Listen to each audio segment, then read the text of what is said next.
ठीक है। अच्छा रिकॉर्डिंग स्टार्टेड, एक बार कंफर्म करो।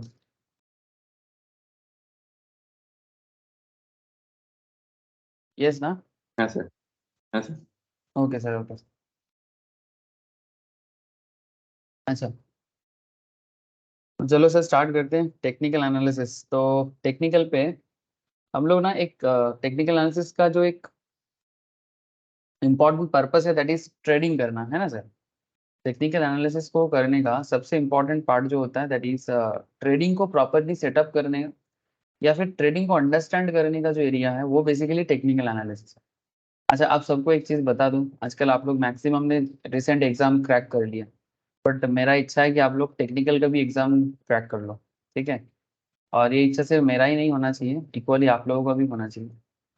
ये एनएससी एकेडमी में ना आप लोग एक बार लॉग इन करके देखना, और ये टेक्निकल एनालिसिस प्रोग्राम का एग्जामिनेशन देने के लिए वो लोग क्या प्रोसेस बता रहे हैं एक बार मुझे बताओ तो सर, लॉग इन वगैरह करके। ठीक है, ये वाला पेज जो है ना सर, ये जो टेक्निकल एनालिसिस मॉड्यूल, एक बार मुझे देख के बताओ एग्जाम देने के लिए बस क्या क्या बता रहा है। ठीक है, आप लोग लॉग इन करोगे ना, एनरोल नाउ करोगे ना, बताएगा आप लोगों को। ठीक है, और आप लोग धीरे धीरे ना टेक्निकल का भी एक प्रिपरेशन ले लो। ऐसे एनसीएफएम का ये जो एक्चुअली पहले ना एनआईएसएम से पहले से ये सिस्टम चले आ रहे हैं एनएससी का एग्जाम का। तो बाद में एनआईएसएम आने के बाद गवर्नमेंट ने मैंडेटरी कर दिया ना एनआईएसएम बहुत सारे जगह में। तो धीरे धीरे एनसीएफएम सिर्फ एनएससी के साथ कनेक्टेड लोग करते हैं, बाकी लोग उतना एनएससी के पीछे अभी भी है स्टॉक मार्केट नॉलेज के लिए, अभी भी एनसीएफएम मैंने बॉम्बे गुजरात या फिर बैंगलोर साइड में भी काफ़ी पॉपुलर है। हमारे यहाँ पर भी लोग जानते हैं बट कंपेरेटिवली थोड़ा कम है। बट मैं आप लोगों को बता रहा हूँ कि आप लोग ना थोड़ा ट्राई करो कि किस तरह से टेक्निकल एनालिसिस मॉड्यूल भी क्रैक हो सकता है। आप थोड़ा देखो, इसका भी same to same licensing exam है, 5 साल का वैलिडिटी है। देख रहा है ना सर, आप लोग दिखाई दे रहा है सबको? प्लीज मुझे बताओ सर। हाँ सर, देखो। ठीक है, तो इक्विटी डेरिवेटिव तो आप लोग तीर एक एक निशाना तो साथ दिए, लेकिन मार्केट सर आप लोगों से काफी सारा उम्मीद रखता है। मार्केट दिन पे दिन कॉम्प्लेक्स बन रहा है और एक ही कैंडिडेट से हजारों चीजें मांग रहा है। और नॉलेज को प्रूव करने के लिए आपके पास यही एक मौका है कि भाई देखो आपको टेक्निकल आता है, आप ये बताओ। इसके लिए आप मॉड्यूल क्रैक करो तो आपको एक एडवांटेज मिलेगा। ठीक है, तो अपने आप को ना ये सब चीज़ों के साथ जुड़ा मतलब क्या बोलते हैं इसको, कनेक्टेड रखो। अच्छा, तो एक नोट्स है, ये भी ना आप लोगों को मैं शेयर कर दूंगा। ऐसे ऑलरेडी मेरा ना टेक्निकल एनालिसिस का मेरा एक नोट ऑलरेडी मैंने आपको शेयर करके रखा। ये भी एक टेक्निकल एनालिसिस का एनसीएफएम का ही एक नोट्स है, नेशनल स्टॉक एक्सचेंज रिलेटेड। ठीक है, इसको भी शेयर कर दूंगा। 90% मैच कर जाएगा सर मैंने जो आप लोगों को दिया और जो यहाँ पर है, बट 10-15% ना आपको कुछ एक्स्ट्रा मिल सकता है। ठीक है, तो जैसे कि कुछ टेक्निकल क्या बोलते हैं उसको, चार्ट पैटर्न। ठीक है, मैंने आप लोगों को क्लियरली शायद अभी बताया नहीं, जैसे हेड एंड शोल्डर, ठीक है, कप हैंडल, ठीक है, कुछ इस तरह का चीजें हैं जो आपको थोड़ा एक्स्ट्रा मिलेगा। तो ऐसे मैं क्लास में भी डिस्कस करूंगा सर। ठीक है, जो पॉइंट मैंने डिस्कस अभी तक किया नहीं, मैं ये नहीं चाहता कि कोई पॉइंट अनटच रहे। मैं सारा पॉइंट डिस्कस करूंगा, क्योंकि क्या है ना, मुझे सिर्फ आप लोगों को मार्केट के लिए रेडी नहीं करना है। मेरा मानना है कि आप लोग मार्केट के साथ साथ इंटरव्यू वगैरह भी क्रैक करना है, ताकि आपका नॉलेज कम ना पड़े। ठीक है, क्योंकि हो सकता है कि अभी आप लोग एंट्री लेवल जॉब के लिए हो रहे हो, बट धीरे धीरे आपको और अपर लेवल में जाना पड़ेगा। तो क्या है ना, अगर अभी से आप ठीक से रेडी होते हो ना, तो आपको अच्छा होता है सर। ठीक है, तो मैं ट्राई करूंगा, ठीक है, कि हर एक चीज को बताने का।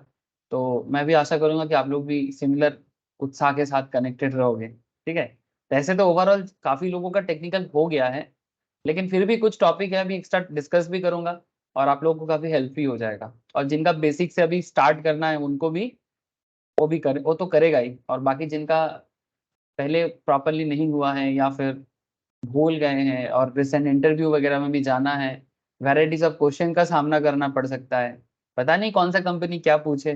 ठीक है, मैं और भी कोशिश बढ़ा रहा हूँ सर, ताकि और भी मैक्सिमम कंपनी के पास आप लोगों को मैं भेज सकूँ।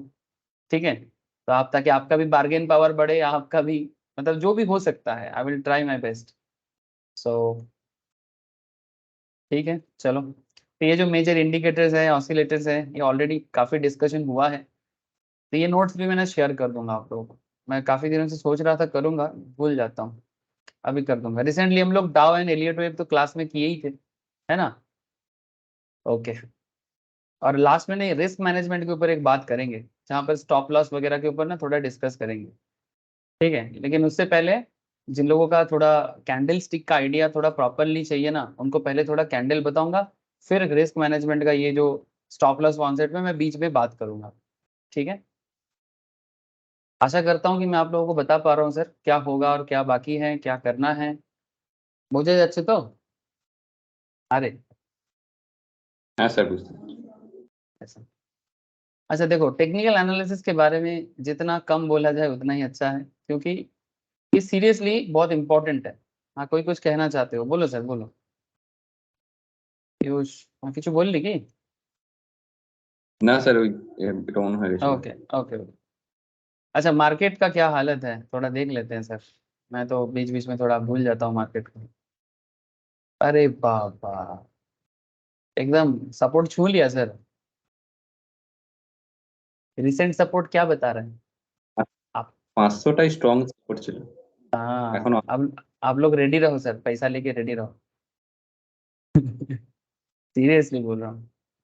अब एक चीज यहाँ पर देखा, ये क्या बना सर? What is this? হারামি, कौन सा? ये वाला ना? পুলিশ হারামি তো। बुलिश हरामी, हाँ वही मैं बोल रहा हूँ। मल्टीपल कैंडल सर, ये कुछ कैंडल स्टिक ऐसे होते हैं ना, जिसको देख के ना लालच आता है, लालच लालच, समझते हो? ठीक है। मैंने इतना रिकॉग्नाइज हो जाता है, ठीक है, कि उसको देख के ना मन करता है कि अब तो कुछ होगा, अब तो कुछ होगा। तो बेसिकली यहाँ पर थोड़ा सा मिस किया है, मैं जितना देख पा रहा हूँ, कि बुलिश हरामी होने के बाद मोस्ट प्रोबेबली ये जो नेक्स्ट डे का कैंडल है ना, मैंने पैटर्न थ्री नॉर्मली बुलिश होना एक्सपेक्टेड होता है, ठीक है? पर फिर भी मैं आपको ये बताऊंगा कि उसके बाद भी सेल नजर आया है। इसके पीछे दो तीन रीजन हो सकता है। एक तो पैटर्न वन थोड़ा जरूरत से ज्यादा हाई वॉल्यूम का हो गया है ना सर? पैटर्न टू ठीक है, बट पैटर्न वन जो है वो टू मच लॉन्ग हो गया। ये वन ऑफ द रीजन हो सकता है कि ये प्रॉपर कैंडल का जो कैरेक्टर है उसको सूट नहीं कर रहा है। ऐसे तो बुलिश हरामी बन रहा है सर, ठीक है, कि सब मतलब बुलिश हरामी बनने का जो जो क्राइटेरिया होता है, प्रायर ट्रेंड बेयरिश होना चाहिए, हुआ है, ठीक है? अच्छा, यहाँ पर एक छोटा सा प्रॉब्लम है, इधर देखो, ये वाला भी तो एक देख सकते हैं आप लोग, इसको क्या बोलेंगे? ये वाला, ये दो को, एक तो आपका এটা यहाँ पर एक, এঙ্গেল। हाँ बोलो, एंगल्फिंग। হ্যাঁ, हाँ वही मैं बोल रहा हूँ। इसका मतलब यहाँ पर एक बुलिश एंगल्फिंग बनना था, ठीक है? अच्छा, बुलिश एंगल्फिंग बनने के बाद प्रायर ट्रेंड बियरिश था, पहला कैंडल, ये जो पैटर्न वन आप लोगों को दिख रहा है सबको, नॉन्दो नॉरिथ, चौथा, हो जाए अच्छे तो। है सर। देखो सर, पैटर्न वन एक छोटा कैंडल था, पैटर्न टू को देखो आप, एक बड़ा सा कैंडल जो पैटर्न वन को ढक लिया है। तो कहीं ना कहीं यहाँ पर एक बुलिश इंगल्फिंग का कैरेक्टर कंप्लीटली बना था। अच्छा, बुलिश इंगल्फिंग भी मार्केट को क्या करना चाहता है? बुलिश माने मार्केट को बुलिश करने का सोचता है, लेकिन यहाँ पर ये कॉन्सेप्ट फुलफिल नहीं हुआ, माने फेलियर रहा है। क्योंकि अब पैटर्न थ्री में एक्चुअली ना नेक्स्ट दिन देखना चाहिए। अब जो रिस्क टेकर है उसको दिक्कत हो जाएगा, जो यहाँ पर देख के ट्रेड ले लेगा उनको दिक्कत हो जाएगा, ठीक है? हुआ भी होगा रिसेंटली, ठीक है? पैटर्न थ्री मैंने पार्ट डे थ्री जो है सर, डे थ्री में मार्केट बेरिश चला गया, है ना? अब डे थ्री में जब मार्केट बेरिश चला गया, तो जो अगर कोई भी पैटर्न टू देख के नॉर्मली ट्रेड ले लेता है, उनका थोड़ा सा क्या हो गया, रिस्क हो गया। अब जो डे थ्री में मार्केट बेरिश देखेगा, वो एक्चुअली जब मार्केट धीरे धीरे गिरने लगेगा ना, तो वो अपना पोजीशन छोड़ के निकल जाएगा। यही उसका नॉर्मल बात होगा। क्योंकि देखो, पैटर्न थ्री मैंने डे थ्री में मार्केट गजब का गिर गया है, ठीक है? मैंने अगर वो बुलिश थे, क्योंकि यहाँ पर बुलिश का कैंडल भी सपोर्ट कर रहा था, ऊपर से सपोर्ट जोन के आसपास भी आ रहा था, लेकिन कहीं ना कहीं सारा कॉन्सेप्ट मैच नहीं किया, तो यहाँ पर फेलियरिटी का एक चांसेस बन गया, ठीक है? काफी लोग रिसेंटली फेलियर हुआ भी है, ठीक है, अपने प्रेडिक्शंस पे। क्योंकि कैंडल जो बता रहा था एग्जैक्टली वैसा नहीं हुआ। अच्छा सिमिलरली देखो ये वाला, जब मैं ये दो पैटर्न ले रहा हूँ तब एक आपको हरामी पैटर्न नजर आ रहा है, पर फिर भी ये पैटर्न 3 जो है, सॉरी ये तो पैटर्न 1 है, मैंने हरामी का जो पैटर्न 1 है ये टू मच लॉन्ग है, मैंने जरूरत से ज्यादा मार्केट में कुछ हुआ है, ठीक है, जरूरत से ज्यादा बेरिश हुआ है। तो ऐसे सिचुएशंस में नॉर्मली इग्नोर करना बोलता है मार्केट। आपको क्या सजेस्ट करता है कि ignore this kind of situations, भले ही कितना भी अच्छा कैंडल मिले, कितना भी अच्छा रिकॉग्नाइजेबल सिचुएशंस मिले, इग्नोर करना चाहिए। But now comes to the point जहां पर मार्केट धड़ाधड़ गिर रहा है, सपोर्ट जोन बना रहा है आपका, मैंने जो स्ट्रॉन्ग सपोर्ट एरिया है उसके आसपास में मार्केट है, तो चांसेस है आप थोड़ा मार्केट को ऑब्जर्व करो जैसे आप लोग रेगुलरली करते हो, चांसेस इज वेरी हाई कि मार्केट यहाँ से धीरे धीरे रिवर्स बैक करेगा। अब यही देखना है कि कैसे करेगा। आप बोलो सर। স্যার বলছি ট্রিপল বটমও তো তৈরি হয়েছে দেখুন। ট্রিপল বটম, ইয়েস, মানে বেসিক্যালি তুই বলতে চাইছিস এইটা, তাই তো? এইটা আর একটা ওর কোনটা? উপরের যে ডোজিটা আছে ওপরে আমাদের মতো কোনখানটা একটা তো রে এই বল? একটা তো যেটা কারেন্ট তৈরি হয়েছে, ঠিক আছে, আচ্ছা যেটা এই এইটা, লালটা, এইটা আচ্ছা হ্যাঁ। এটা একটা, আর তার আগে এই যে সবুজ যেটা আছে হ্যামারের মতো, এই তারিখটা বল আমাকে, ডেট বল, মানে এই পার্টটা বলছিস তো?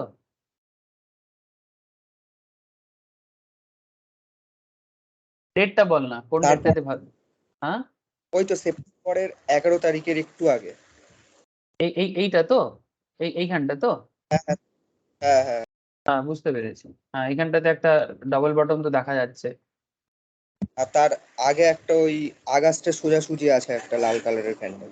হ্যাঁ এইখানটাতে একটা আছে, হ্যাঁ এখানটাতে একটা আছে, এখানটাতে একটা আছে, হ্যাঁ ট্রিপল বটম ফর্ম হচ্ছে, মানে আরেকটু হয়তো মার্কেট রিভার্স যাবে, আর মানে আরেকটু মার্কেট বেরিশ হবে মেবি, তারপরে আবার রিভার্স করবে, चांसेस इज वेरी हाई।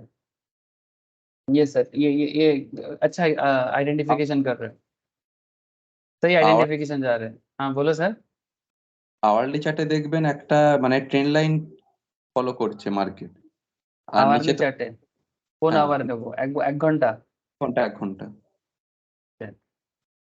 কি হয়েছে বল? একটা ট্রেন্ড লাইন ফলো করছে। আপনি যে দুটো টপ আছে দুটো টপ দিয়ে উপরে তুলে দেখবেন একটা ট্রেন্ড লাইন টাইপের তৈরি করছে। এইগুলো এই রিসেন্ট দুটো টপ? হ্যাঁ এই রিসেন্ট দুটো টপ আপনি দুটোকে কানেক্ট করে উপর পর্যন্ত টানুন, দেখবেন একটা ট্রেন্ড লাইন ফলো করে আসছে। আর মার্কেট তো 500-তে সাপোর্ট নিচ্ছে, 500 সাপোর্ট নিচ্ছে। 500 যদি আরো ভাঙতে পারে তাহলে মার্কেট একদম সেই 200 কাছে ছুঁইবে। 500 ভাঙলে 200 ছবে, কিন্তু আমার মনে হচ্ছে না 500 ভাঙবে বলে। ম্যাক্স পেন আছে 650-এ, 19,650, মানে আপনার এক্সপায়ারিটা 650-এর আশেপাশেই হয়তো ক্লোজ হবে এবারে, মানে দুদিন। হুম মার্কেট এখন এক্সপেক্ট করা যায় সাইড ওয়েজ থাকবে, মানে এখন সেরকম কোনো মুভ নেই, প্রচুর Move ভোলাটাইল। ভোলাটাইল আছে মার্কেট, ভোলাটাইল আছে সাইডওয়েজ, সেটা আচ্ছা আমাকেও লাগছে। হুম यस ओके, इस तरह का एनालिसिस आप लोगों से एक्सपेक्ट मैं करता हूँ और सही चल रहा है सर। अच्छा अब एक ना, मैं एक चीज आप लोगों को बताने जा रहा हूँ आज, सुनो सर, कि ये बहुत ही सिंपल एक बात करने जा रहा हूँ, ध्यान से सुनना।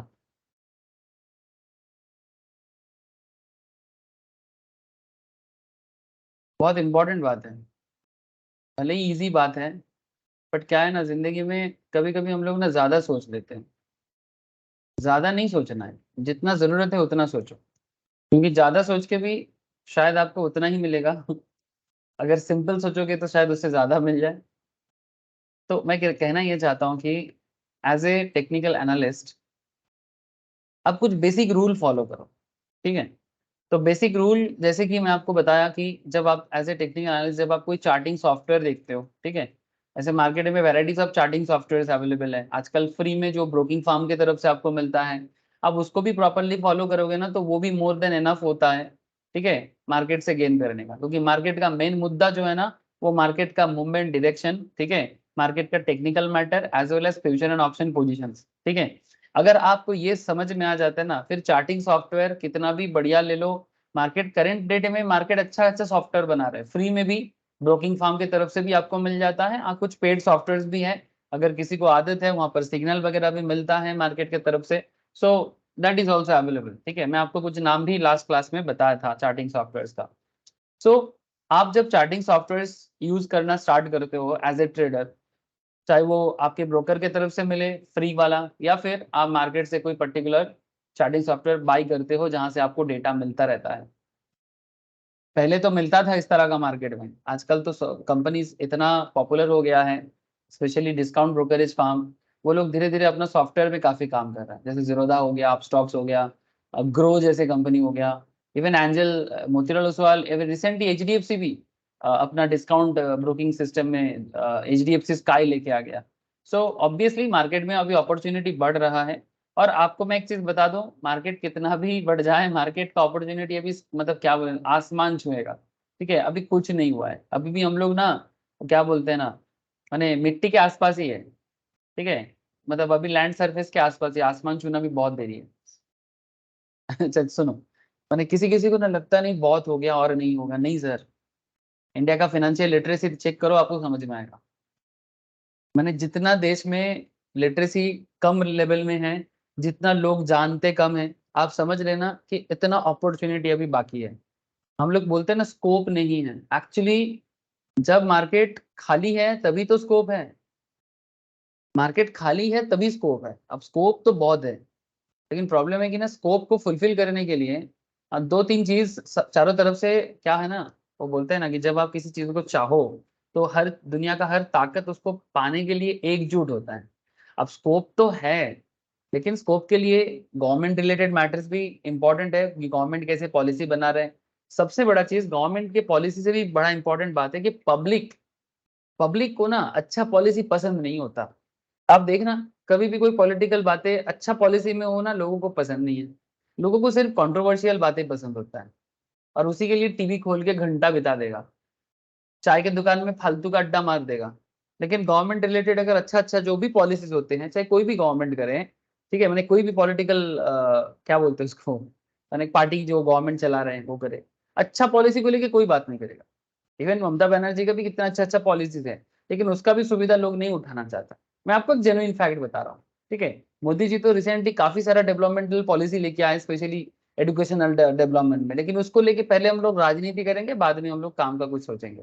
मैं कहना क्या चाह रहा हूँ कि जितना देश का फाइनेंशियल लिटरेसी रेट बढ़ेगा, आप लोगों को बहुत काम करना है सर। आई डोंट नो आप लोग बात को समझ पा रहे हो कि नहीं। फाइनेंशियल लिटरेसी मैंने एकदम ग्राउंड लेवल से आप लोगों को कोशिश करना पड़ेगा। अगर आप ये लिटरेसी रेट को किसी भी तरह से इंप्रूव कर सकते हो, फिर पहले तो लोगों को बेसिक समझाना है, सबसे पहले बेसिक फाइनेंस समझाना है, फिर धीरे धीरे लोगों के अंदर ना बेसिक से वो लोग क्या करेगा, बेसिक से धीरे धीरे मीडियम कैटेगरी का नॉलेज गैदर करेगा, फिर धीरे धीरे एडवांस में जाएगा। और जितना ये मार्केट बढ़ता जाएगा, उतना ज्यादा आपका स्कोप भी बढ़ता जाएगा। इसलिए मार्केट खाली तो नहीं है, बट हाँ मार्केट को बनाना पड़ेगा। ये मैं कंपनी का भी यही कॉन्सेप्ट चल रहा है आजकल। ठीक है, मार्केट में जो बड़े बड़े कंपनीज स्टॉक मार्केट रिलेटेड में काम कर रहे हैं, वो भी इसी कॉन्सेप्ट में जुड़ा हुआ है, और मैं भी आपको वही बोलने का कोशिश कर रहा हूँ कि आप मार्केट को बनाओ। ठीक है, मार्केट रेडी है थोड़ा सा, लेकिन बहुत रेडी करना भी पड़ेगा। अब क्या है सर कि which time frame to choose, इसके बारे में मैंने लास्ट दिन आपको बताया था कि एज ए ट्रेडर कि किस तरह का ट्रेडर को कैसा टाइम फ्रेम चूज करना चाहिए। ठीक है, मैंने आप मेंटेलिटी वाइज क्या हो, यानी क्या पोजिशनल ट्रेडर हो, क्या आप स्कैल्पर हो, ठीक है, क्या आप इंट्राडे ट्रेड पसंद करते हो, तो किसके लिए कितना डेटा पॉइंट जरूरी है, ये मैंने लास्ट वीक का टेक्निकल क्लास में बात किया था, है ना सर, याद है सबको? तबे मने पड़ছে একটু? हाँ सर। हाँ सर। Okay sir. अब देखो आज का जो मेन डिस्कशन मैं करने जा रहा हूँ, उसमें मैं एक्चुअली आपको क्या बताऊंगा, अपॉर्चुनिटी यूनिवर्स बहुत इंपॉर्टेंट एक छोटा सा बात है सर। ठीक है, अच्छा लुक बैक पीरियड में मैंने बताया था कि कितना पुराना डेटा आपको चेक करना चाहिए, वहां से आपको support level and resistance level check करना चाहिए। ठीक है, कि कितना पुराना डेटा को आप सपोर्ट रेजिस्टेंस के लिए पुट करोगे। ठीक है, अब ये डिपेंड करता है कि आप किस तरह का ट्रेडर हो उसके ऊपर। ठीक है, तो उसको बोलते हैं लुक बैक पीरियड, है ना। ऐसे मार्केट का एक बहुत फेमस कहावत है ना सर, हिस्ट्री रिपीट करता है ना। ये टेक्निकल एनालिसिस का एक बहुत ही पुराना कहावत है, हिस्ट्री रिपीट करता है, history tends to repeat itself.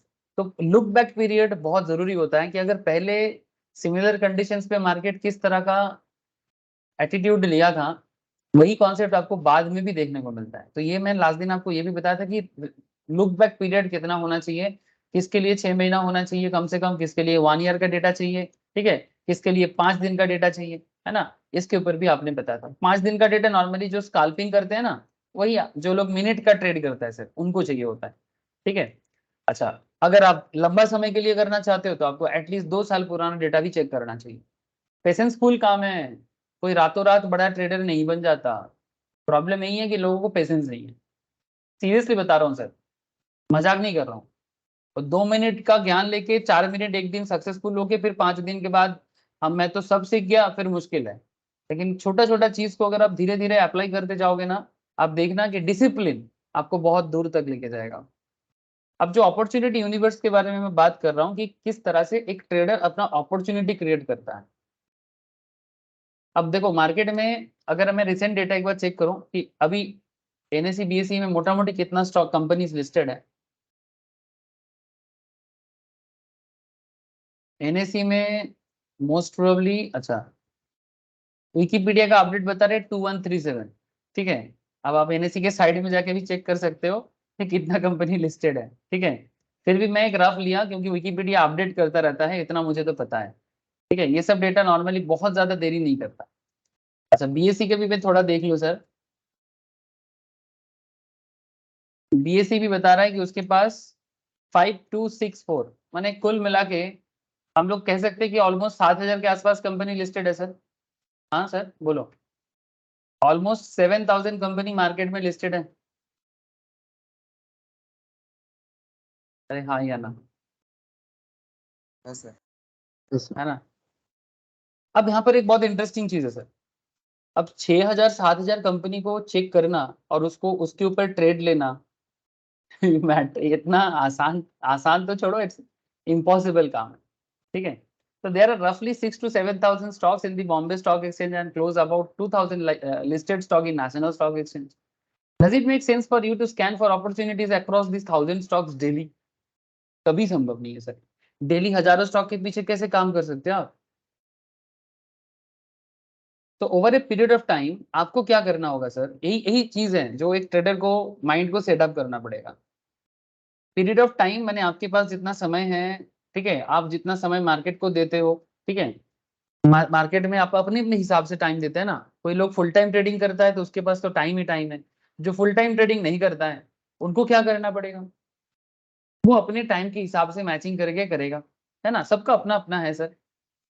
तो क्या करना है सर, आपको कुछ पर्टिकुलर स्टॉक को चूज करना पड़ेगा and this set of stocks would constitute your opportunity universe. आपको स्टॉक आइडेंटिफाई करना पड़ेगा। हाँ सर, ये मेहनत का काम है। ये जो स्कैन करना है ना सर, स्कैन करके आप कौन सा स्टॉक में ट्रेड लोगे, ये आपको थोड़ा समय देके चूज करना पड़ेगा। ना तो मेरे कहने पे, ना तो किसी और के कहने पे। हाँ, किसी का कहना सुनो, मेरा कहना भी सुन लो, किसी और का कहना सुन लो, हम लोग व्हाट्सएप ग्रुप में बात करेंगे वहां सुन लो, ठीक है। टीवी में कोई लोग बोल रहे हैं उसको सुन लो, या फिर आप जिस ब्रोकिंग प्लेटफॉर्म के साथ जुड़े हुए हो वहां पर भी काफी सारे मैटर में बात होता है, उनका सुन लो, जिसका मर्जी सुन लो। लेकिन अल्टीमेटली दिमाग तो अपना ही है, पैसा भी अपना ही है ना। तो स्कैन करो, लेकिन उसमें से आप अपना कुछ सेट ऑफ स्टॉक बनाओ, ठीक है, कुछ सेट ऑफ स्टॉक्स बनाओ and that you are comfortable of trading. और जो स्टॉक आप चूज करोगे ना, उनका बिजनेस मॉडल के साथ अगर आप अपने आप को थोड़ा सा कनेक्ट कर लेते हो तो बहुत अच्छा रहेगा। क्योंकि से फॉर एग्जाम्पल मार्केट में इतना सारा कंपनी है ना। अब अगर आपको बिजनेस समझ में नहीं आएगा तो मार्केट अप डाउन कैसे समझ में आएगा, है ना। माने हर मार्केट में इतना सारा ब्रांड है, अब सबका अलग अलग। जैसे रिसेंटली कुछ दिन पहले हम लोग डेल्टा कॉर्पोरेशन के बारे में बात कर रहे थे।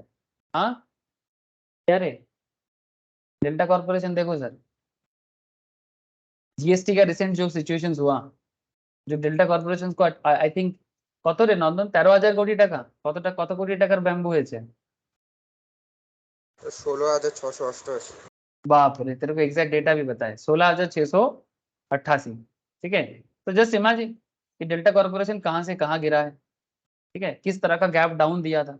सो if you know the industry, ठीक है, मैं बार बार वही चीज आपको बोल रहा हूँ कि अगर आपको इंडस्ट्री के बारे में पता है, इंडस्ट्री का मार्केट स्ट्रक्चर के बारे में पता है, वो क्या काम करता है, जैसे जिसको हम लोग फंडामेंटल्स भी कहते हैं, ठीक है, सो कहीं ना कहीं आपको अच्छा रहेगा कि उस पर्टिकुलर स्टॉक के ऊपर ट्रेड लेने में. So if you know the fundamental of any industry और any company, then it will help you to trade on that particular company also. कोई बोलता है कि सिर्फ टेक्निकल जानेंगे, फंडामेंटल नहीं जानना है, वो गलत होते हैं सर, ठीक है, वो सीरियसली गलत होते हैं, क्योंकि एज ए ट्रेडर हम जिस चीज का, एक सिंपल सा बात है सर, ये बिजनेस है, ठीक है, स्टॉक मार्केट बिजनेस है.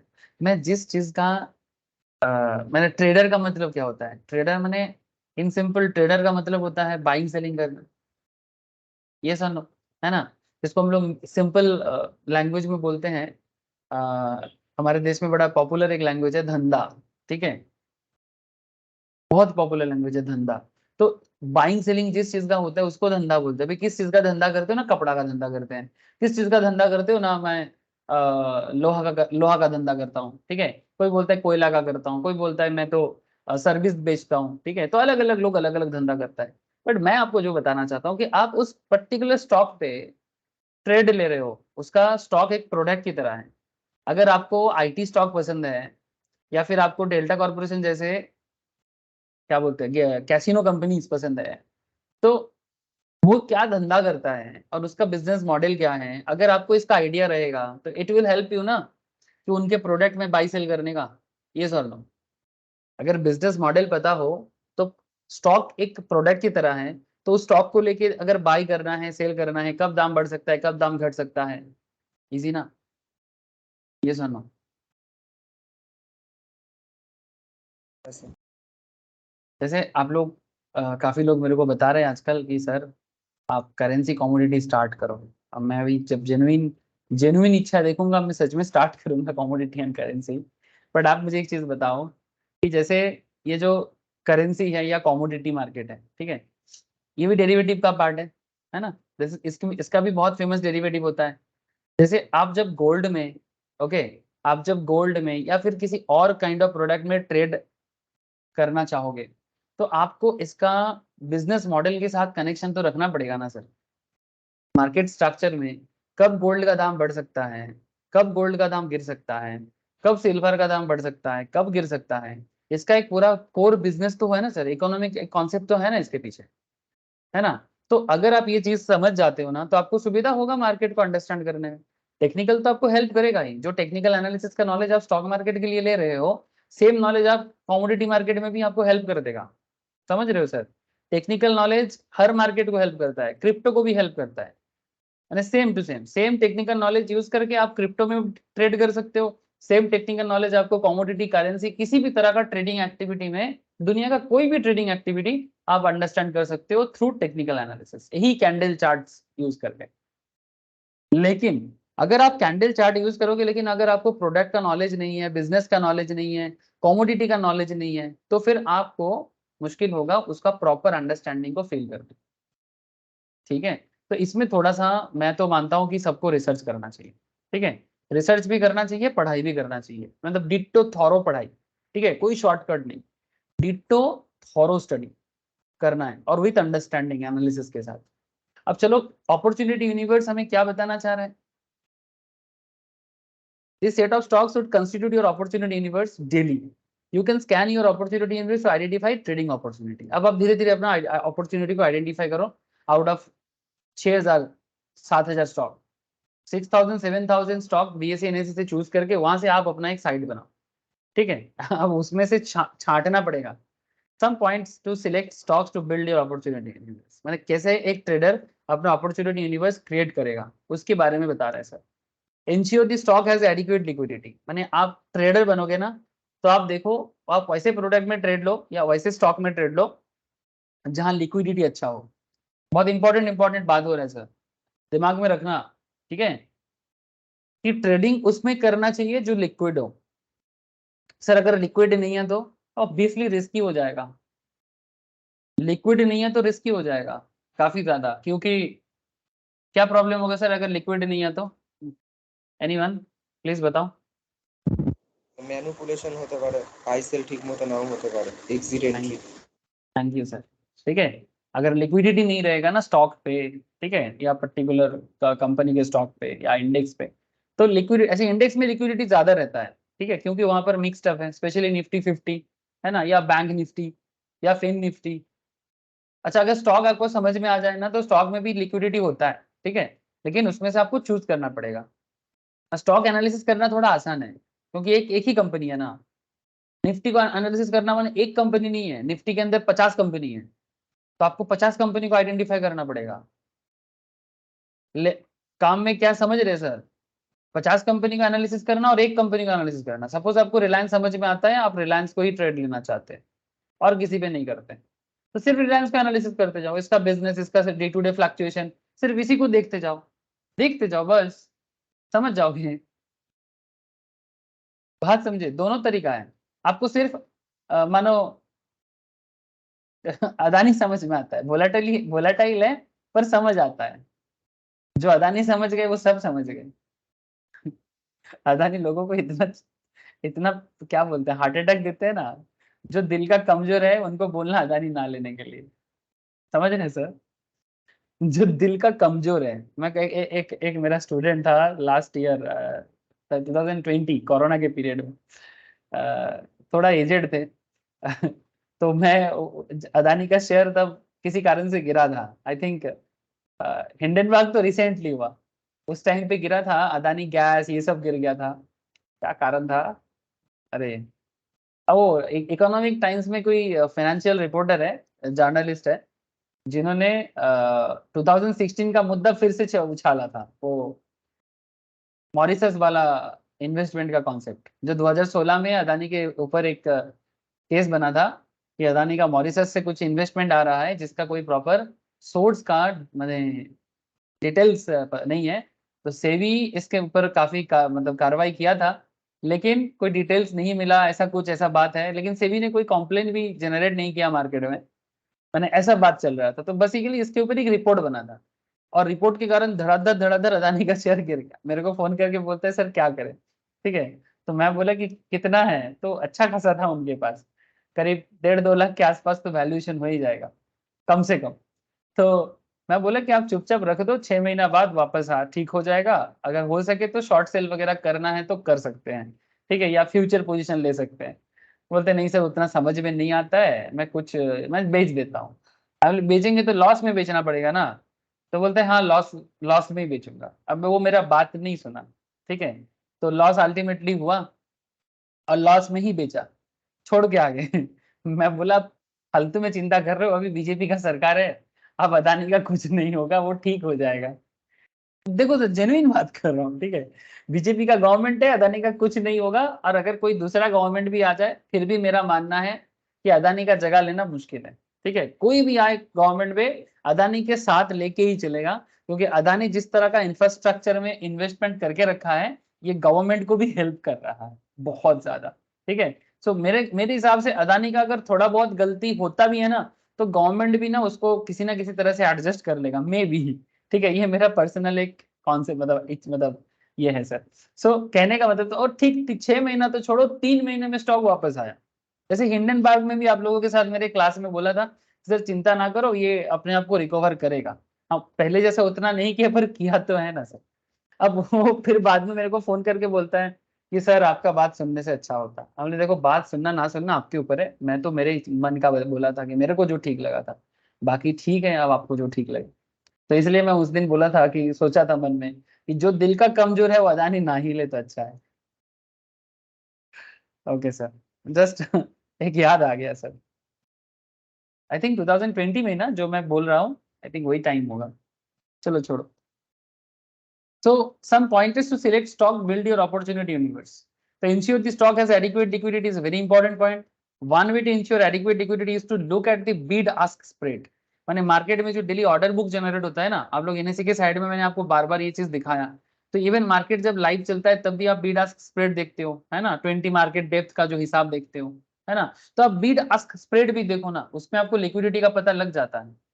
हाँ सर, ये सर नो। है सर। जब हम लोग किसी कंपनी का, ये इसके ऊपर मैं बाद में एक बताऊंगा आप लोगों को, से फॉर एग्जाम्पल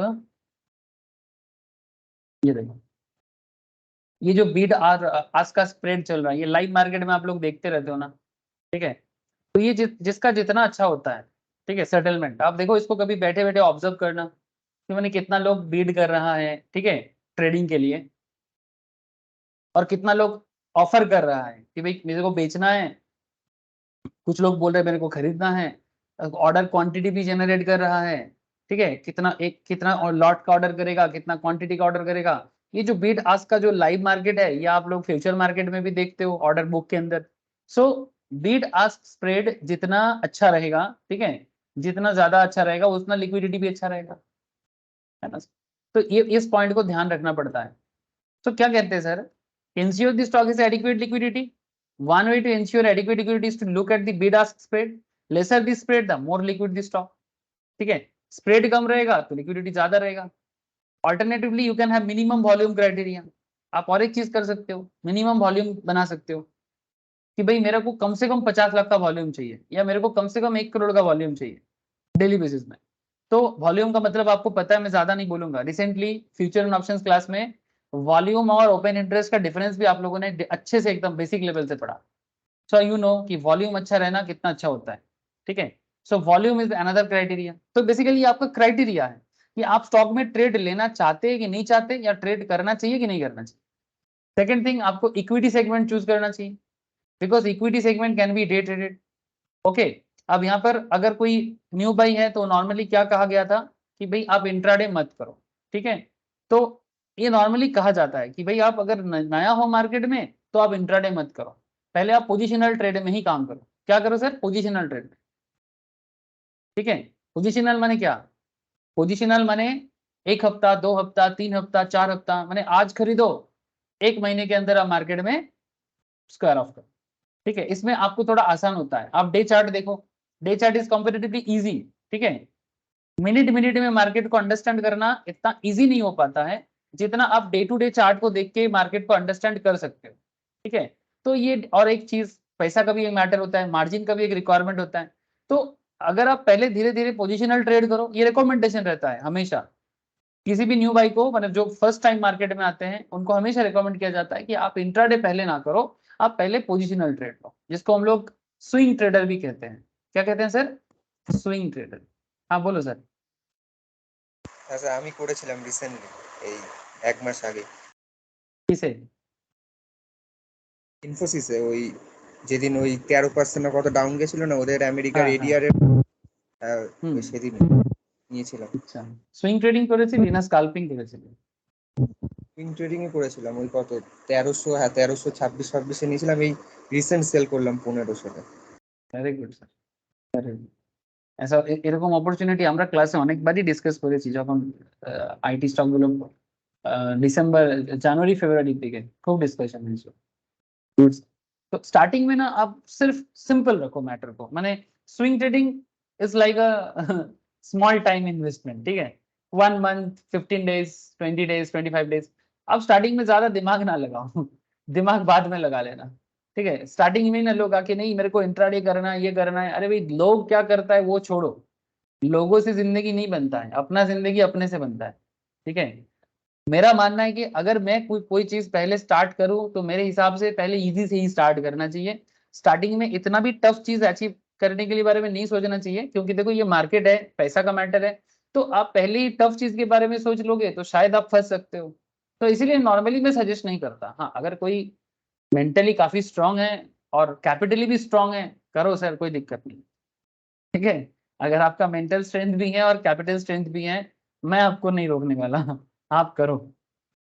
अच्छा, another point is a bit tricky, but make sure the stock is not operation driven, ठीक है।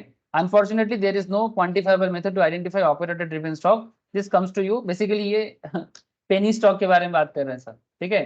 पेनी स्टॉक से बच के रहना, ठीक है, जहां पर ऑपरेटर मने, समझ गए ना आप लोग, ऑपरेटर मने कौन है, যারা মার্কেটকে ম্যানিপুলেট করে। ठीक है, जो मार्केट को मैनिपुलेट करते हैं, एक पर्टिकुलर स्टॉक में उसका होल्डिंग ज्यादा है, ठीक है। तो ऐसे स्टॉक से नॉर्मली बच के रहना चाहिए, क्योंकि इसमें आपको समझ ही नहीं आएगा कि कब मार्केट बढ़ गया इसका और कब मार्केट गिर गया इसका, और अचानक से मार्केट बढ़ जाएगा, अचानक से मार्केट गिर जाएगा।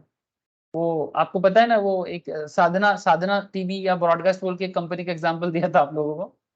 यूट्यूब में कोई है, उसके साथ बॉलीवुड कुछ सेलिब्रिटीज मिलके मार्केट में साधना सर ब्रॉडकास्ट को किस तरह से मैनिपुलेट किया था। मैं बोला था ये बात मैं पहले भी बोला था। हाँ মনে পড়ছে সবাইকে? হ্যাঁ স্যার, ওই হর্ষদ বার্ষিক। अरशद वर्ष, ठीक है। ये देखो सर, किस तरह से 3 टका का शेयर 27 टका 30 टका में पहुंचा था, 3 से 30, वो भी विद इन 4-5 मंथ्स।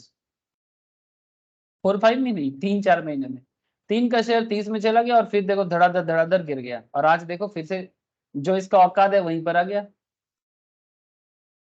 और चल रहे हैं, उसी में चल रहा है 2023 के मार्च से, जब से ये सिचुएशन हुआ था देखो। और ना तो उठने का नाम ले रहा, ना तो गिरने का। अब बिजनेस में कुछ अंदर का दम होगा तब ना उठेगा, अगर दम है तो उठेगा। मैं ये नहीं बोलता, अब मैंने तो इसका फंडामेंटल चेक नहीं किया, ठीक है। तो आप लोग चाहो तो चेक करके देख सकते हो, ठीक है। लेकिन मैं बोलना चाहता हूँ कि ये जो बीच का पहाड़ बनाया, ये पहाड़ बनने के पीछे का कहानी क्या है ये जानो, आपको समझ में आ जाएगा कि मैनिपुलेशन कैसे हो सकता है। यूट्यूबर भी बहुत खराब खराब इन्फ्लुएंस करता है, कुछ, ठीक है, नॉट सब कोई। काफी अच्छे अच्छे लोग हैं मार्केट में, अच्छा नॉलेज है, अच्छा पढ़ाते हैं, सिखाते हैं, ठीक है। सो मैं उनके बारे में नहीं बोल रहा हूँ, मैं बोल रहा हूँ कि लेकिन काफी लोग ना लोगों को उस्काते हैं। उस्काने में मतलब उस्कानी को थोड़ा सा संभाल के सर, लोगों को बताना। आप लोग तो नहीं होंगे मुझे पता है, पर पब्लिक को समझाओ सर कैसे, जरूरत पड़ने से माइक्रोफोन लेके निकल जाओ रास्ते पे।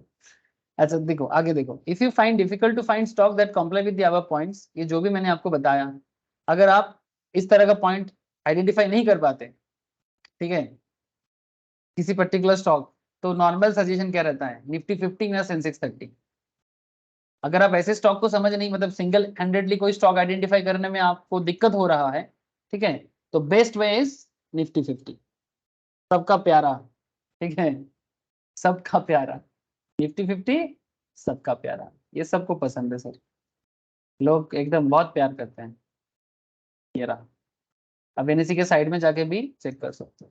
निफ्टी 50 में जिस दिन मैक्सिमम स्टॉक पॉजिटिव रहेगा निफ्टी भी बढ़ जाएगा, maximum stock negative as per weightage, ठीक है। इसके लिए ना ये इंडेक्स कैसे बनता है इसका भी मैंने क्लास एक करवाया, मैं फिर से करवाऊंगा सर, कोई बात नहीं जिनका नहीं हुआ है, लेकिन आपको पता है कि कैसे इंडेक्स बनता है। मैंने निफ्टी 50 जैसा कंपनी का स्टॉक इंडेक्स कैसे, सेंसेक्स कैसे बनता है, इसके पीछे का कॉन्सेप्ट मैंने डिस्कस करके रखा था। Okay sir, no issue. Now point is that कि अगर किसी को सिंगल स्टॉक फाइंड आउट करने में दिक्कत हो रहा है तो उनको निफ्टी 50 या सेंसेक्स 30 में रहना बेस्ट है, या बैंक निफ्टी, इसको कहते हैं index stocks and we all know that. The exchange carefully select index stocks. The selection process ensures they comply with many points. ठीक है, मतलब ये जो बीएसई या एनएसई है, ये किस तरह से इंडेक्स में स्टॉक को चूज करते हैं। निफ्टी 50 में आज कोई है, कल कोई आ सकता है, इसके लिए ना एक होता है सर, निफ्टी 50 है, उसके पीछे देखो नेक्स्ट 50 है, देख रहे हैं सर, मतलब जो नेक्स्ट निफ्टी 50 में बना हुआ है, मैंने टॉप 100 के अंदर आता है, तो पहला टॉप 50 हो गया और उसके पीछे नेक्स्ट 50 भी लगा हुआ है, सबको दिख रहा है सर। तो आप इनको भी चेक कर सकते हो, अगर निफ्टी 50 में अपॉर्चुनिटी नहीं मिल रहा है ना, आप नेक्स्ट 50 को भी देखो। देखते हैं क्या आप लोग? हाँ सर, देखते हो? আচ্ছা, নিফটিতেও পজিশনাল ট্রেড নিয়েছিলাম আমি অনেক আগে। নিফটিতে নিয়ে চলি? হ্যাঁ মানে ওই অনেক দিন আগে, মানে যখন ওই নিফটি 18,500-র কাছাকাছি চলছিল, তখন আমি ইন্ডেক্স ফান্ড কিনেছিলাম একদম লো রিস্কে। अच्छा, वेरी गुड। तो ये हो गया सर नेक्स्ट 50। अब आप यहाँ पर भी अच्छा अच्छा कंपनी होते हैं, आप एक बार पढ़ के देखो, समझ में आएगा। अब नेक्स्ट 50 से काफी सारे लोग कंपटीशन में होते हैं, जो करंट 50 में आ जाते हैं और करंट 50 से नेक्स्ट 50 में आ जाते हैं। तो ये सब स्टॉक को भी चेक कर सकते हो, काफी लिक्विड होता है नॉर्मली नेक्स्ट 50 या निफ्टी 50, लिक्विड होता है, तो आपको डिफॉल्ट रिस्क नहीं रहेगा। यस, बोलो सर। ইয়ে গ্রো একটা আজকে নতুন ফান্ড লঞ্চ করছেন, এই grow Nifty total market cap index বলে। ওখানে अच्छा, টোটাল मैंने 750 খানা স্টক আছে। ट्रेडेड फंड, তাই তো? ट्रेडेड फंड जैसे না না, ওই हाँ, এখানে তো নিফটি যেমন শুধু 50টা আছে, সেন্সেক্সে 30টা আছে, তারপরে নিফটি এই 750-র মধ্যে নিফটি 50, নিফটি নেক্সট 50, নিফটি 200, ঠিক আছে, small cap, mid cap, micro cap সব আছে। হ্যাঁ ওটাই বলছি, এগুলোকে ট্রেডেড ফান্ড বলে, ঠিক আছে, এর মধ্যে সবাই থাকে, এখানে ট্রেডেড ফান্ডের মতো কাজ করে এটা। এটা এরকম এনএসির আছে, এরকম তোর দাঁড়া আমি কিছু নাম ভুলে যাচ্ছি, অনেকে শুধু ব্লু চিপ ফান্ডের উপরও করে, ইটিএফ এক্সচেঞ্জ ট্রেডেড ফান্ড, এই ধরনের ব্যাপার থাকে। আজকে গ্রো গ্রো গ্রো লঞ্চ করছে তাই তো? হ্যাঁ হ্যাঁ। আর এটা মানে নিফটি 50 ইন্ডেক্সের থেকে ভালো ট্র্যাক রেকর্ড আছে, মানে 1-1.5% গ্যাপ আছে রিটার্নের মধ্যে লং টার্মে, 5 বছর 10 বছর। যেহেতু ওরা এটা সফল করছে না, কিছুটা 50 থেকে নিচে, কিছুটা মিড ক্যাপ থেকে নিচে, কিছু স্মল ক্যাপ নিচে, স্মলে গ্রোথ থাকে না অনেক সময়, যদি प्रॉपर आइडेंटिफिकेशन করতে পারিস, अगर कोई प्रॉपर आइडेंटिफिकेशन कर सकते हैं तो स्मॉल कैपिटल जाके जो कंपनीज होते हैं ना सर, वहां पर आपको ग्रोथ अच्छा मिल सकता है, अगर आप वो ढूंढ के निकाल सकते हो। ठीक है, आपको ढूंढ के निकालना पड़ेगा, तो फिर ऐसे स्टॉक आप सिंपल उसी स्टॉक को अगर आइडेंटिफाई कर लेते हो ना, आप ये म्यूचुअल फंड कंपनी से आगे रहोगे, ठीक है, आप म्यूचुअल फंड कंपनी से आगे रहोगे। মানে অনেক রিস্কি গেম। এই মতিলাল ওসওয়ালের রিসেন্ট একটা রিপোর্ট বেরিয়েছিল, মানে ওদের ওয়েলথ ক্রিয়েশন স্টাডি বেরিয়েছিল, ওদের থিম ছিল হচ্ছে ভোলাটাইল আর কনসিস্টেন্ট, ওর মধ্যেই লেখা ছিল মানে ওদের 1.67% মনে হয় সাকসেস রেশিও স্মল ক্যাপে রিটার্ন জেনারেট। यस यस एकदम। तो स्मॉल कैप कंपनीज में आइडेंटिफाई करने के लिए आप लोगों को अभी, ऐसे तो अभी आप लोग नॉलेज गैदर कर रहे हो, पर जितना ज्यादा और भी समय दोगे ना मार्केट को, धीरे धीरे देखना आप लोग ऐसे स्टॉक फाइंड आउट कर सकते हो। मैं तो मानता हूँ कर सकते हो, अगर टाइम देते हो मार्केट को, और अगर मतलब मैं तो मानता हूँ कि जो मोतीलाल ओसवाल कर सकता है जो ऐसे एचडीएफसी कर सकता है, जो जिरोधा भी कर सकते हैं, वो हम लोग भी कर सकते हैं, ऐसा मेरा मानना है।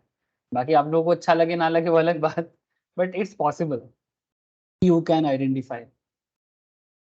ठीक है, इसके लिए होता है स्काउट। स्काउट का मतलब जानते हो, खुद भी अपना हेल्प करो, ठीक है, ये नॉर्मली हम लोग बचपन में स्काउट करते थे। आप लोग जानते हो ऑल इंडिया बॉय स्काउट के बारे में, जानते हो सर? हाँ, ये एक स्पोर्ट्स ऑर्गेनाइजेशन है, ऑल इंडिया बॉय स्काउट, नाम सुने होगे किसी ने? Yes sir. ठीक है, यहाँ पर काफी सारे स्पोर्ट्स रिलेटेड ट्रेनिंग होता है। मैं बचपन में जाता था, वहां पर थोड़ा मेरा एक ही चिंता होता था, क्रिकेट का अपॉर्चुनिटी कम होता था। फुटबॉल, हॉकी, जिम्नास्ट, अलग और भी जो, जैसे कि वो क्या बोलते हैं उसको, लाइक ओलंपिक में जो गेम्स वगैरह होता है ना, उसका ट्रेनिंग ज्यादा होता है, फुटबॉल का होता है। तो मैं जाता था, मेरे घर के बगल में ही ऑल इंडिया बॉय स्काउट का जो मिदनापुर डिस्ट्रिक्ट का जो हेडक्वार्टर है, उनका जो हेड है, ठीक है, वो टीचर है, स्कूल का हेडमास्टर थे, स्पोर्ट्स टीचर थे वो, उन्हीं के, मतलब मेरे को पापा पापा बोलता था, "ए, भेज देना इसको।" तो वहां पर मेरे को जाके चिंता हो जाता, क्योंकि मैं सारा दिन सिर्फ क्रिकेट खेलने का सोचता था, तो वही एक प्रॉब्लम था। बाकी मैं स्काउट ऐसे बहुत गया हूँ। अब कैंपिंग वगैरह भी होता है, कैंप करते हैं, साइकिल लेके कम से कम 150-200 किलोमीटर साइकिल करके जाते थे। एक बार हम लोग मिदनापुर से बांगड़ी पुसी बोल के एक जगह है उड़ीसा के पास, वहां पर बाई साइकिल गए थे। एक ट्रक हम लोग के साथ साथ चलता था, किसी को दिक्कत होता तो ट्रक में चढ़ा देता था, लेकिन मैं तो 2-3 बार चढ़ गया ट्रक में, मेरे से नहीं हो पाया। और फिर पहाड़ में जाके कैंप करके पत्थर के ऊपर, ठीक है, कैंप बना के रहना, एक गजब भी एक एक्सपीरियंस था।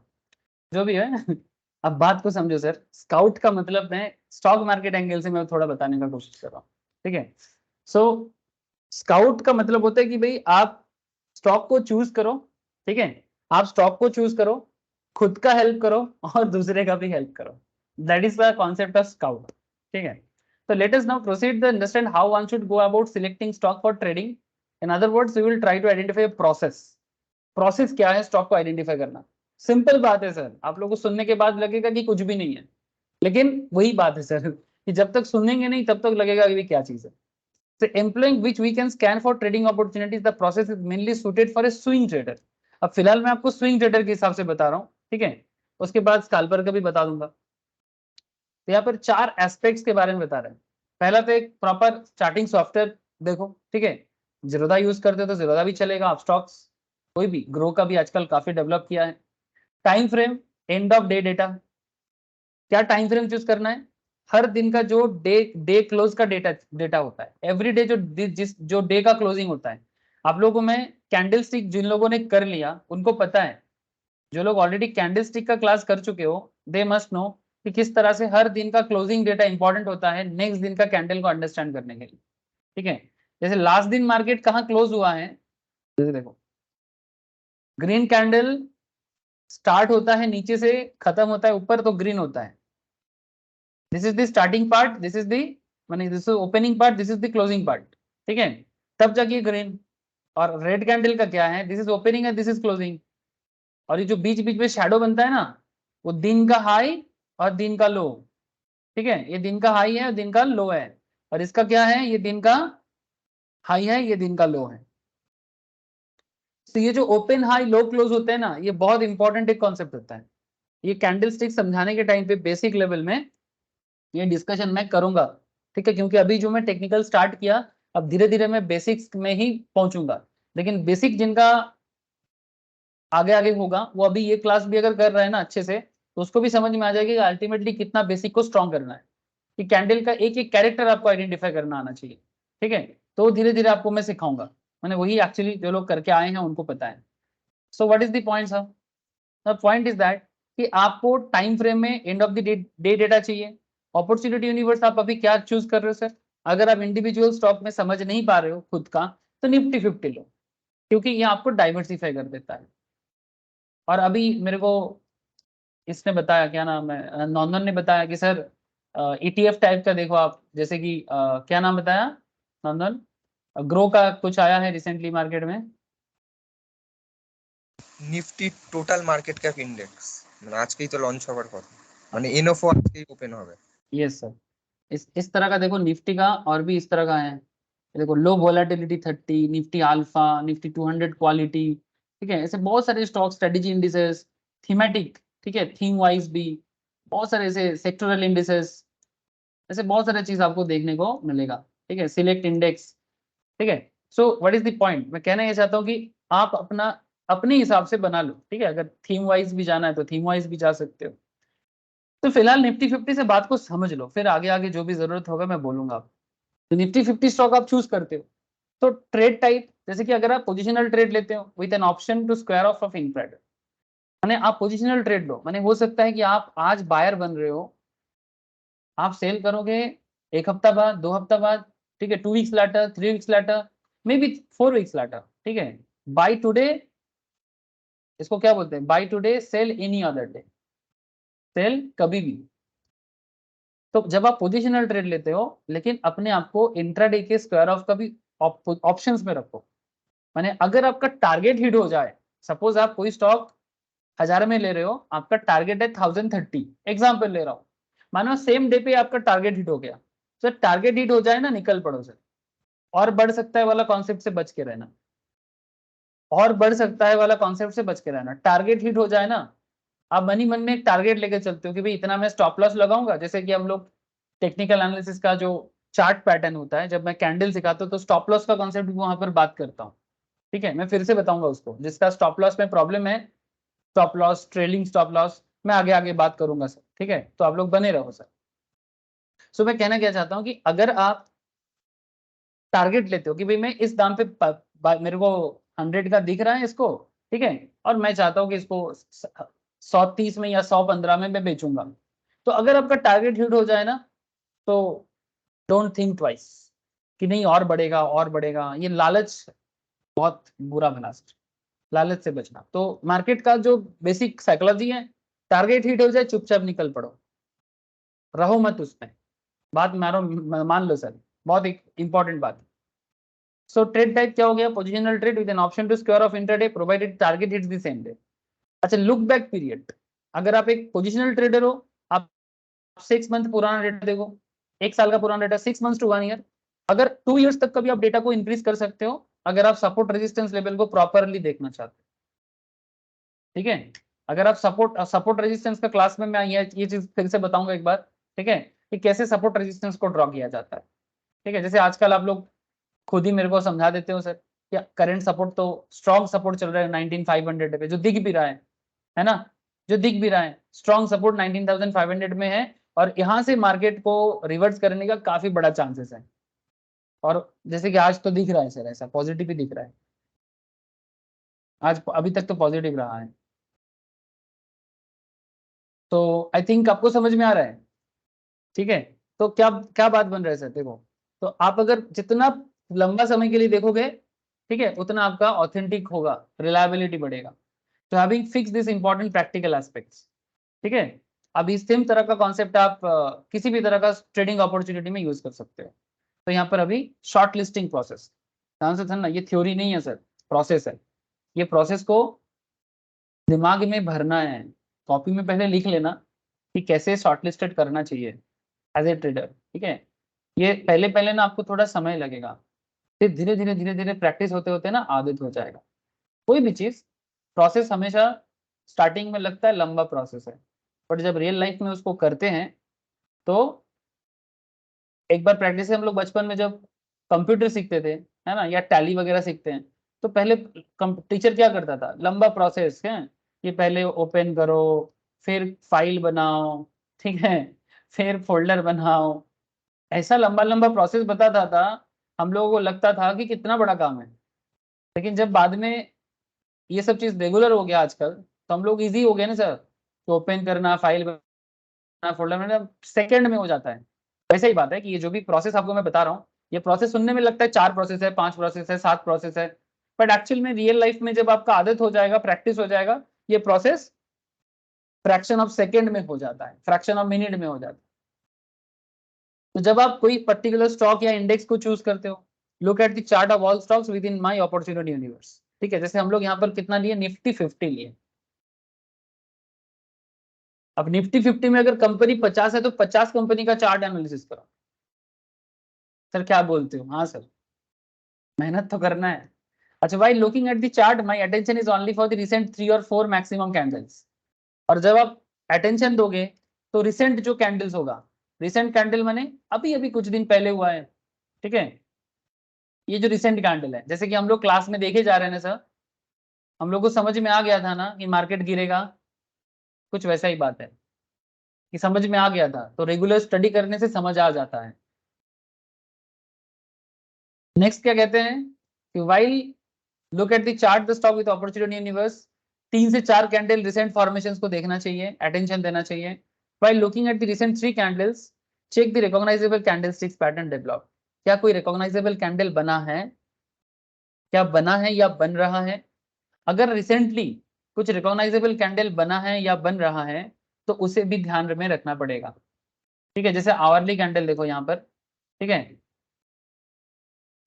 अच्छा, हम लोग तो पोजिशनल देख रहे हैं तो डे लेते हैं। देखो, जैसे यहाँ पर हम लोगों ने स्टार्टिंग में ही, आज के क्लास के स्टार्टिंग में ही, यहाँ पर आपको एक रिकॉग्नाइजेबल दिख रहा था, यहाँ पर आपको एक रिकॉग्नाइजेबल दिख रहा था, ठीक है। एक बार आपने बियरिश हरामी देखा, सॉरी बुलिश हरामी देखा, एक बार आपने इंगल्फिंग जैसा देखा, तो आपको क्या रिकॉग्नाइजेबल कैंडल दिख रहा है, ये आपका दूसरा प्रोसेस है, तीसरा प्रोसेस है।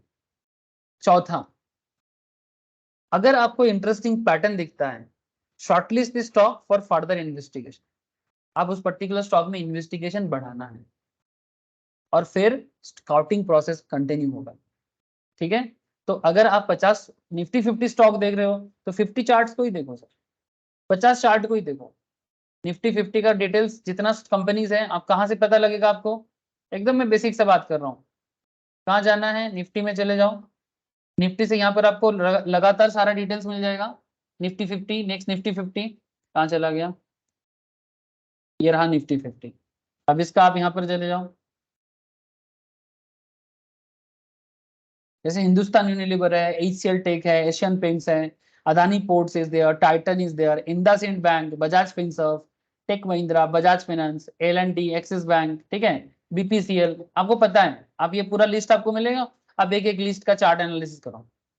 कहाँ डाले, अब अपने चार्टिंग सॉफ्टवेयर में डालो ना, जो भी कंपनी का आप कर रहे हो, 50 कंपनी का आप लिस्ट बना लो निफ्टी 50 का, आपको स्क्रिप्ट मिलता है ना। ऐसे बता देता हूँ कि जब आप ट्रेडिंग करते हो आपको ऐसे स्क्रिप्ट मिलता है ना सर, सॉरी, ये देखो 1 2 3 4 5, ठीक है। यहाँ पर आप 50 स्टॉक को ना सजा दो, पूरा लिस्ट कर दो, ठीक है, निफ्टी 50 का, अगर आप निफ्टी 50 में कर रहे हो, ठीक है, और अगर कोई स्पेशल स्टॉक है तो उसका अलग से कर लो। मेरे हिसाब से आप यहाँ पर 50 स्टॉक को लगातार दे दो और फिर एक एक चार्ट को एनालिसिस करो, फिर एक एक चार्ट को एनालिसिस करो, 50 चार्ट को। सर जरूरी है क्या? मेहनत का काम है। स्टार्टिंग में 4-5 को शॉर्टलिस्ट करो, अब इवैल्यूएशन प्रोसेस। तो पहले 50 चार्ट्स आप कर लेते हो, फिर इवैल्यूएशन करना चालू करो। Usually lift with 4-5 shortlisted candidate stocks, ठीक है, स्टार्ट करो 4-5 से आउट ऑफ 50 स्टॉक्स। आपका टोटल यूनिवर्स कितना है? मार्केट में 6-7 हजार है ना सर? आप 6 to 7,000 शेयर में से 50 आपका यूनिवर्स है, ठीक है, यही आपका यूनिवर्स बना, इसी के अंदर आपको घूमना है, देखना है। 50 में से 4-5 को शॉर्ट लिस्टेड करो, जो बिजनेस आपको समझ में आता है, और उसमें से आपको रिकॉग्नाइजेबल कैंडिडेट को आइडेंटिफाई करना। अच्छा, इसमें आप 50 के अंदर भी सेक्टर होता है, आप अगर सेक्टर वाइज भी समझ पाते हो कि आईटी स्टॉक है, फार्मास्यूटिकल्स हैं, या फिर आयरन इंडस्ट्रीज हैं, सीमेंट इंडस्ट्रीज हैं, आप थीमेटिक वाइज भी चल सकते हो, सेक्टर वाइज भी आप आइडेंटिफाई कर सकते हो। इसके लिए आपको कौन सा बिजनेस किस थीम में पड़ता है वो भी आप आइडेंटिफाई करो, ये कौन सा बिजनेस का स्टॉक है, सुविधा होगा, ठीक है। अगर सीमेंट का काम करता है तो सीमेंट को अलग करो, अगर लोहा का काम करता है, आयरन का काम करता है, आयरन स्टील को अलग करो, ऑटोमोबाइल में उसको अलग करो, आईटी है तो उसको अलग करो, क्योंकि वो कहीं ना कहीं कनेक्टेड वे में सब काम करता है। और ये जो भी मार्केट में हलचल मचेगा वो बिजनेस के एंगल के ऊपर बेस करके मचेगा, ठीक है सर। बात को समझ में आ रहा है ना सर? बोझे अच्छे से होंगे। हेलो, हाँ सर। अब क्या है, 4-5 आपने वहां पर शॉर्ट लिस्टेड कर लिया। अब टिपिकली एक एक चार्ट के पीछे 15 से 20 मिनट टाइम दो एटलीस्ट, जिसका दिमाग थोड़ा कम चलेगा 1 घंटा दे दो। अब देखते रहो at least 15-20 minutes on each chart. अब क्या करोगे? Generally look at how strong the pattern is. क्या देखना है? पैटर्न कितना स्ट्रॉन्ग है। Specifically interested in checking if there is any need for me to be more flexible. जैसे मैं एक छोटा सा एग्जांपल कुछ देर पहले ले रहा था, डेल्टा कॉर्पोरेशन, मैं रैंडम पिक किया, ठीक है। डेल्टा कॉर्पोरेशन में रिसेंट ट्रेंड में हम लोग क्लास में बात कर रहे थे, आई थिंक नंदन ने या पीयूष ने बात उठाया था, ठीक है, कि सर जीएसटी के बारे में बताओ। और मजा का बात देखो, जिस दिन आप लोगों ने बात किया उसके बाद ही मार्केट गिरा ना, ये गैप डाउन उसके बाद हुआ ना। है सर। इंटरेस्टिंग है ना। आप लोगों ने बात पूछा कि सर थोड़ा बता दो, मैंने उतना मैंने डिटेल्स नॉलेज के साथ, मैंने क्या बोलते हैं उसको, डिटेल्स पढ़ा नहीं था कि ऐसा कुछ हुआ है बोल के, अपडेट नहीं था मेरे पास। आप लोगों ने मेरे को बताया, फिर मैंने बोला ठीक है सर मेरे को थोड़ा सा बताना, और फिर नेक्स्ट दिन मैंने आके पहले आपको वही बोला कि सर इम्पैक्ट तो जोर का पड़ सकता है ना। और वही देखो बोलते बोलते आ गया, काम खत्म कर दिया, बोलते बोलते काम खत्म कर दिया। अब डेल्टा कॉर्पोरेशन जिस इंडस्ट्री में, इस इंडस्ट्री में ज्यादा कोई कॉम्पिटिटर नहीं है ना सर? इस इंडस्ट्री में कॉम्पिटिटर है क्या कोई? ना सर। एज सच कोई कॉम्पिटिटर नहीं है, ये सिंगल हैंडेडली ही मार्केट में है। तो ये स्टॉक अगर ऐसे, ये बाउंस बैक करेगा, मेरा मानना है, थोड़ा सा टाइम दो, ये बाउंस बैक करेगा, ये झेल लेगा सर, झेल लेगा।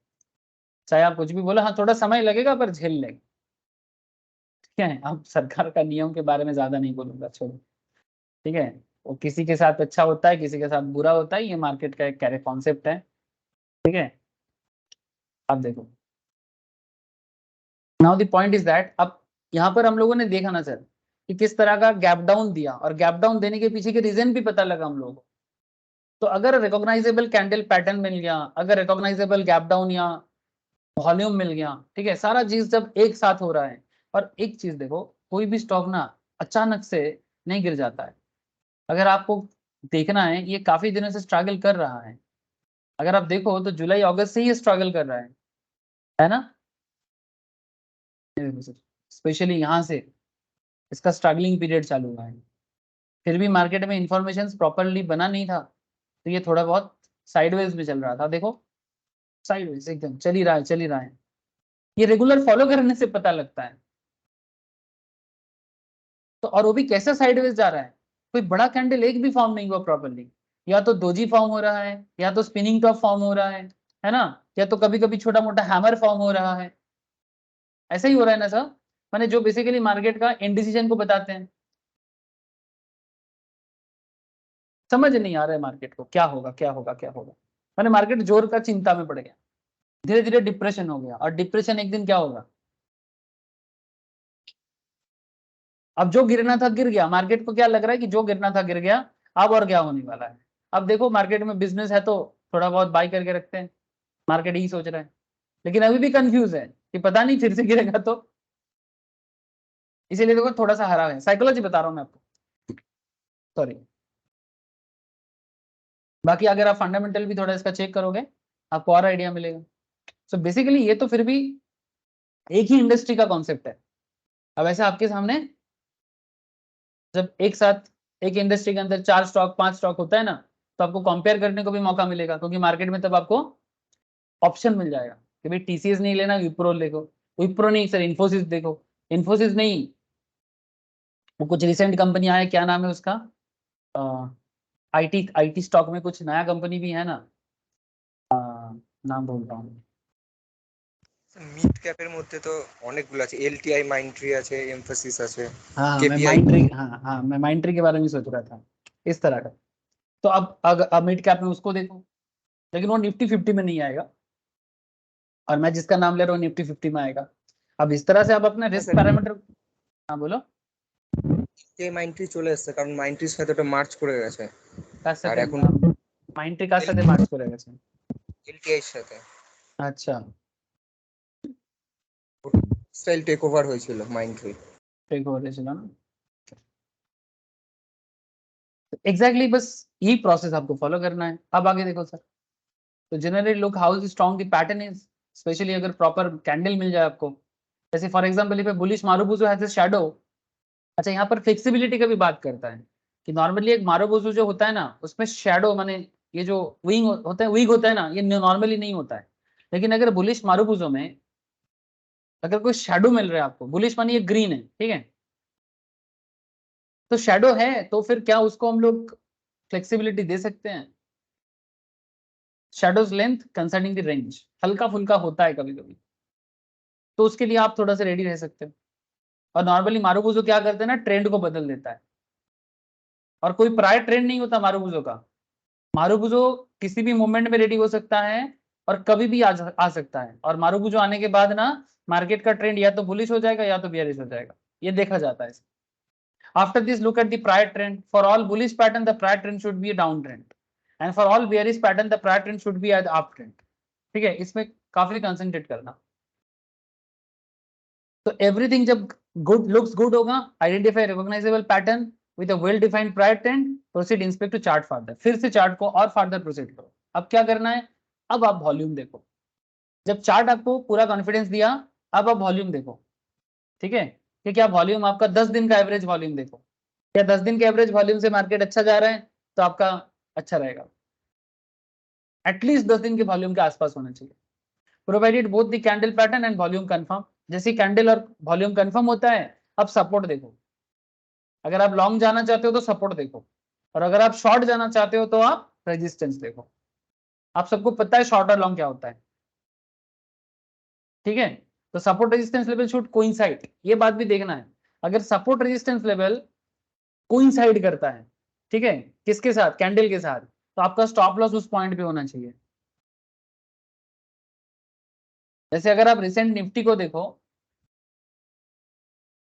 रिसेंट निफ्टी ऑलमोस्ट सपोर्ट के आसपास है, ठीक है, तो ये अगर 19500 के सपोर्ट जोन के आसपास है, तो आप समझ लो कि 19500 जो आपका सपोर्ट है ना, ये आपका स्टॉप लॉस होना चाहिए। अगर कोई इस पॉइंट में बाइंग के बारे में सोच रहा है, मानो आज का मार्केट अभी कहाँ है, 19521 में है, तो अगर मानो कोई सोच रहे कि 19500 में 521 में बाई करेंगे, ठीक है, और टारगेट कर रहे हैं 19600 के आसपास या 19570-80 के आसपास सोच रहा है, ठीक है, तो फिर वो अगर ये कोइंसाइड करता है कैंडल पैटर्न के साथ, ठीक है, तो आपका स्टॉप लॉस इसी एंगल रेंज में होना चाहिए, अगर वो सपोर्ट रेंज के साथ।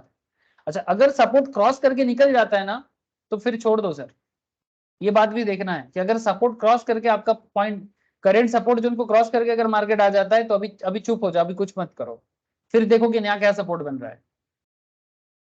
तो यहाँ पर वही बात कर रहा है, if support resistance level should coincide, ठीक है, अगर ये कोइंसाइड करता है as much as possible with the stop loss of the trade जो कैंडलस्टिक्स पैटर्न बता रहा है, फिर बता रहे if support resistance level is more than 4% away from the stop loss, अगर ये स्टॉप लॉस से 4% या तो ज्यादा या तो कम है, चार्ट को इवेल्युएट करना ही बंद कर दो फिलहाल। क्यों? क्योंकि अभी मार्केट समझ में नहीं आएगा, क्योंकि सपोर्ट को भी छोड़ के चला गया या रेजिस्टेंस को छोड़ के चला गया, माने रेंज ब्रेकआउट या ब्रेकडाउन दे रहा है सर, बात समझ में आ रही है कि नहीं? अगर सपोर्ट को छोड़ के मार्केट नीचे आ जाता है, माने ये या तो रेंज ब्रेकआउट हो जाए, ब्रेकडाउन कर देगा, यस ना? Yes, तो फिर कुछ देर के लिए वेट कर जाओ सर, ज्यादा दिमाग ना लगाओ, देखो कि क्या कर रहा है मार्केट, ऑब्जर्वेशन बढ़ाना पड़ेगा। लेकिन अगर सब कुछ ठीक ठाक चल रहा है तो आप, मेरे हिसाब से ये जो सिचुएशन अभी बना है ना मार्केट में, अब थोड़ा ऑब्जर्वेशन बढ़ाओ, आप देखो कि सपोर्ट और कैंडल स्टिक्स बनता है कि नहीं। अगर प्रॉपर कैंडल बन जाए ना, मैं आपको बताता हूँ कि अच्छा मौका बन रहा है निफ्टी में, ठीक है। लेकिन अगर सपोर्ट को भी क्रॉस करके चला जाए तो थोड़ा सा फिर से ऑब्जर्वेशन बढ़ाना पड़ेगा। तो normally 4% away from the stop loss, 6 point. अब क्या देखना है, सब कुछ हो गया, अब देखना है डाउ pattern, double top triple top head and shoulder type का, ठीक है। अगर टॉप फॉर्मेशन हो रहे तो अब देखो flag formation, range breakout possibilities, ठीक है, ये बहुत इंटरेस्टिंग है। उसके बाद आप आरआरआर देखो, ये भी मैंने रिसेंटली आप लोगों को करवाया, रिस्क रिवॉर्ड रेशियो, ठीक है। आरआरआर देखो 1:5 है ना, मिनिमम आरआरआर एटलीस्ट 1.5 जो सजेशन दिया गया था। फाइनली एमएसीडी, जो लोग एमएसीडी का क्लास कर चुके हो ठीक है, जो नहीं किया मैं कराऊंगा सर फिर से। Moving average, convergence and divergence, ये भी बहुत काम का है। और RSI indicator, relative strength index, don't worry करवा दूंगा। और जिनका हो चुका वो रिवाइज करे एक बार, ताकि आप कंफर्मेशन मिले आपको। इफ आप पैसा लगा रहे हो ना मार्केट में, अगर ये सारा चीज मैच करता है एमएसीडी आरएसआई, तो ट्रेड साइज बढ़ा दो। पहले अगर 1 लॉट सोच रहे थे ना, अब 2 लॉट ले लो, अगर ये सब कंफर्म होता है। इंडिकेटर कंफर्म करे आपको ना, जैसे कि एमएसीडी या आरएसआई, आप अपना लॉट साइज बढ़ा सकते हो। इंडिकेटर का ही है, यही हेल्प होता है सर। इंडिकेटर कंफर्म करने से लॉट साइज बढ़ा देना चाहिए।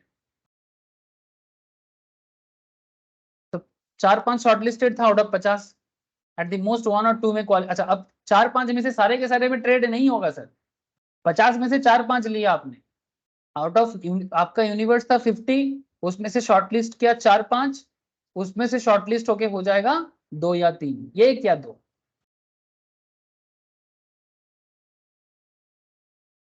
सर फिर भी अगर आपको कोई मौका ना मिले, deciding not to trade in itself is a big trading decision.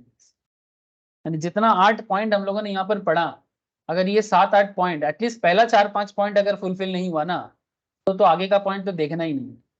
सिर्फ इंडिकेटर के बेसिस में कभी मत जाना, ठीक है। बाकी पॉइंट पहले मैच करना चाहिए, सब स्टेप बाय स्टेप है, क्रोनोलॉजिकल फॉलोएशन इज वेरी इंपॉर्टेंट, ठीक है sir. Now the last is checklist. अब जब चेकलिस्ट ठीक ठाक चलेगा ट्रेड ले लो, नहीं तो deciding not to trade in itself is a big trading decision.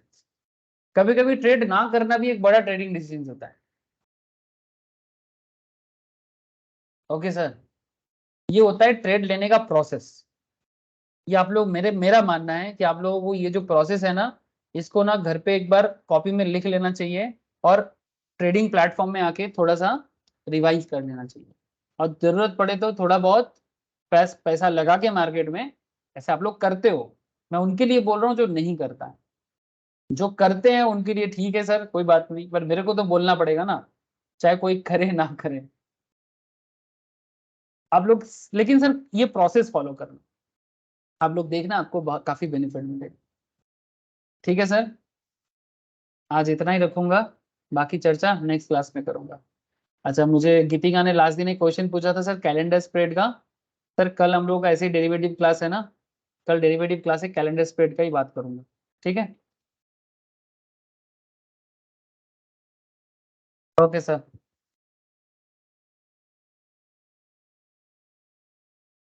ঠিক আছে, বাই তাহলে। Okay sir, Bye. Bye sir, bye bye sir. Bye sir. Sir,